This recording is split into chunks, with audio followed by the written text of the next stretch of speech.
इतना आलसी होना अच्छा नहीं है नीलम। कब समझेगी? ये क्या हाल बना दिया है तुमने घर का? अरे कुछ नहीं हुआ है, क्यों चिल्ला रहे हो? नीलम तो अभी भी सो रही होगी ना?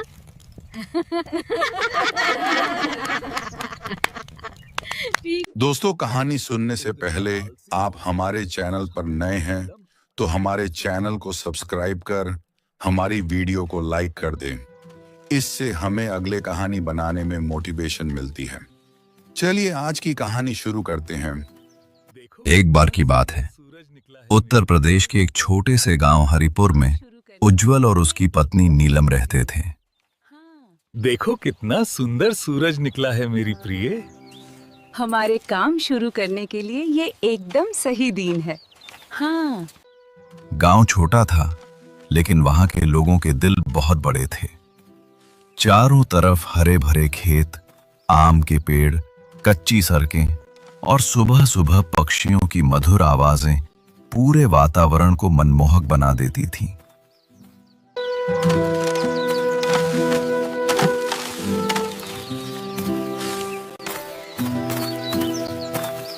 उज्जवल गांव के सबसे मेहनती युवकों में से एक था। वो सूरज निकलने से पहले ही उठ जाता था। सबसे पहले अपने आंगन में तुलसी को जल चढ़ाता, फिर अपने बैलों को चारा डालता। ये लो प्यारी गाय, खा लो।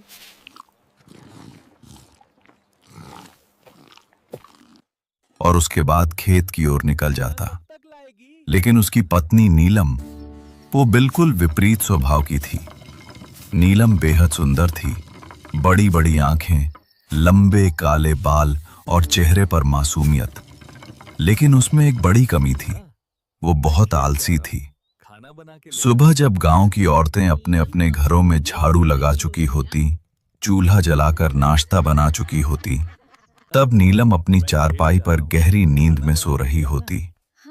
उज्जवल कई बार प्यार से कहता, नीलम, सुबह जल्दी उठने की आदत डालो। दिन की शुरुआत जितनी जल्दी होती है, काम उतना आसान हो जाता है। नीलम करवट बदलते हुए कहती, अरे अभी तो आंख लगी है, थोड़ी देर और सो लेने दो। उज्जवल मुस्कुरा देता, लेकिन मन ही मन चिंतित रहता। धीरे धीरे नीलम के आलस की चर्चा पूरे गांव में होने लगी। कुएं पर पानी भरने आई औरतें आपस में बातें करती। उज्जवल तो हीरा है, लेकिन उसकी पत्नी कमला चाची कहती, अरे नीलम को तो काम से जैसे बैर है। दूसरी औरत हंस पड़ती। नीलम को इन बातों से कोई फर्क नहीं पड़ता था। वो सोचती, लोगों का काम है कहना। एक दिन सुबह उज्जवल खेत जाने से पहले बोला, नीलम, आज मैं देर से लौटूंगा, दोपहर तक खाना खेत पर पहुंचा देना। नीलम ने सिर हिलाकर हामी भर दी। मैं खेत जा रहा हूँ, खाना बना के ले आना। हाँ ठीक है, जाइए। लेकिन जैसे ही उज्जवल गया, नीलम ने सोचा, अभी बहुत समय है, पहले थोड़ा आराम कर लेती हूं। आराम करते करते उसे नींद आ गई। जब आंख खुली तब सूरज सिर पर था। वो घबराकर उठी, जल्दी जल्दी खाना बनाया और खेत की ओर भागी। उज्जवल भूख से परेशान उसका इंतजार कर रहा था, लेकिन उसने कुछ नहीं कहा, बस मुस्कुराकर खाना खा लिया। नीलम को थोड़ा बुरा लगा, लेकिन उसने ध्यान नहीं दिया।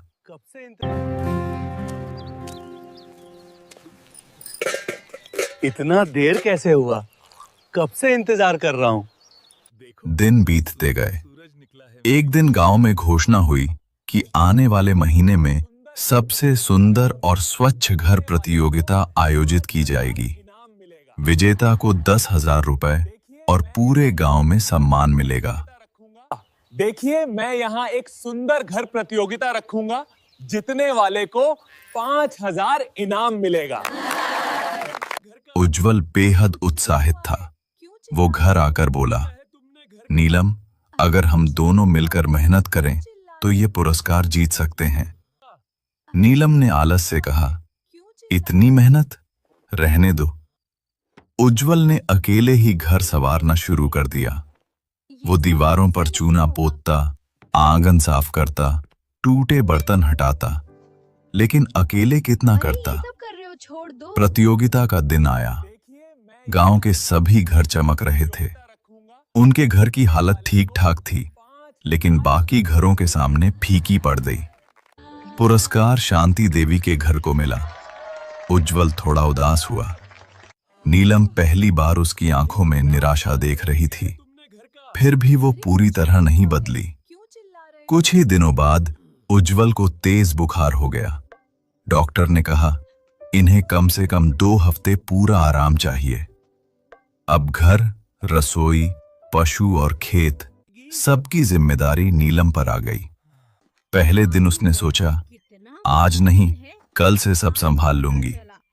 लेकिन अगले ही दिन घर में बर्तनों का ढेर लग गया। कपड़े गंदे पड़े रहे। आंगन में कूड़ा जमा हो गया। गाय भूखी रंभाने लगी। उज्जवल कमजोर आवाज में बोला, नीलम, थोड़ा ध्यान दे दो। उसकी आवाज सुनकर नीलम के मन में पहली बार जिम्मेदारी जागी। उसने चुपचाप झाड़ू उठाई, बर्तन धोए, गाय को चारा दिया। अरे देखो तो ये नीलम ही है ना। क्या बात है, कितना काम कर रही है। फिर रसोई में जाकर पहली बार अपने हाथों से खिचड़ी बनाई। जब उसने उज्जवल को खाना खिलाया तो उज्जवल की आंखों में खुशी चमक उठी। उस दिन नीलम ने महसूस किया कि घर संभालना कितना कठिन होता है। अगली सुबह वो सूर्योदय से पहले उठी। पहले तो उसकी आंखें खुल ही नहीं रही थीं, लेकिन उसने खुद को मजबूर किया। धीरे धीरे उसने काम करना सीखना शुरू किया। कमला चाची ने उसे रोटी बेलना सिखाया। शांति देवी ने अचार बनाना बताया। गांव की अन्य औरतों ने पशुओं की देखभाल के तरीके समझाए। नीलम हर दिन कुछ नया सीखती। शुरुआत में वो बहुत थक जाती। हाथों में छाले पड़ गए, पीठ दर्द करने लगी, लेकिन अब वो हार मानने वाली नहीं थी। काम करना कितना मुश्किल है, आज पता चला। एक शाम उज्जवल ने कहा, नीलम, तुम बदल रही हो। नीलम मुस्कुराई। तुम्हें कब से काम करने का शौक हो गया? मैं पहले की तरह अब नहीं हूँ। अब मुझे पता है क्या सही है क्या गलत। अब समझ में आया है कि मेहनत ही असली खुशी देती है। कुछ ही दिनों में उज्जवल पूरी तरह स्वस्थ हो गया, लेकिन उसकी खुशी की सीमा नहीं रही, क्योंकि उसकी पत्नी अब पहले जैसी नहीं रही थी। नीलम अब सुबह सबसे पहले उठती, घर की सफाई करती, स्वादिष्ट भोजन बनाती। उज्जवल के साथ खेतों में भी हाथ बटाती। तुम थोड़ा आराम कर लो। नहीं, मैं अभी और काम कर सकती हूँ। गांव वाले उसकी मेहनत देखकर हैरान थे। जो लोग कभी उसकी आलोचना करते थे, वही अब उसकी प्रशंसा करते थे। 1 साल बीत गया, फिर वही सबसे सुंदर और स्वच्छ घर प्रतियोगिता हुई। इस बार नीलम ने पूरी तैयारी की। उसने आंगन में रंगोली बनाई, दीवारों पर सुंदर चित्र बनाए, फूलों के पौधे लगाए। घर ऐसा लग रहा था जैसे कोई छोटा सा महल हो। इस बार तो हम ही जीतेंगे। हाँ जी, आप देखना, इस बार हम ही जीतेंगे। प्रतियोगिता के परिणाम घोषित हुए। मुखिया जी ने ऊंची आवाज में कहा, इस वर्ष का प्रथम पुरस्कार जाता है उज्जवल और नीलम को। पूरा गांव तालियों से गूंज उठा। आपने अपने घर को बहुत सुंदर सजाया है। जी, आपका धन्यवाद। उज्जवल की आंखों में गर्व था, नीलम की आंखों में खुशी के आंसू। मंच पर नीलम ने कहा, मैं पहले बहुत आलसी थी। मुझे लगता था कि काम करना बोझ है, लेकिन जब जिम्मेदारी आई तब समझ में आया कि मेहनत ही जीवन की असली पूंजी है। पूरा गांव उसकी बात सुनकर भावुक हो गया। उस दिन के बाद नीलम गांव की अन्य महिलाओं के लिए प्रेरणा बन गई। अब जब भी कोई लड़की काम से जी चुराती तो उसकी माँ कहती, नीलम की कहानी याद करो। अरे बेटा, कामचोर नहीं बनते। हमारी नीलम को देखो कितना काम करती है। नीलम मुस्कुराकर कहती, आलस से केवल पछतावा मिलता है और मेहनत से सम्मान।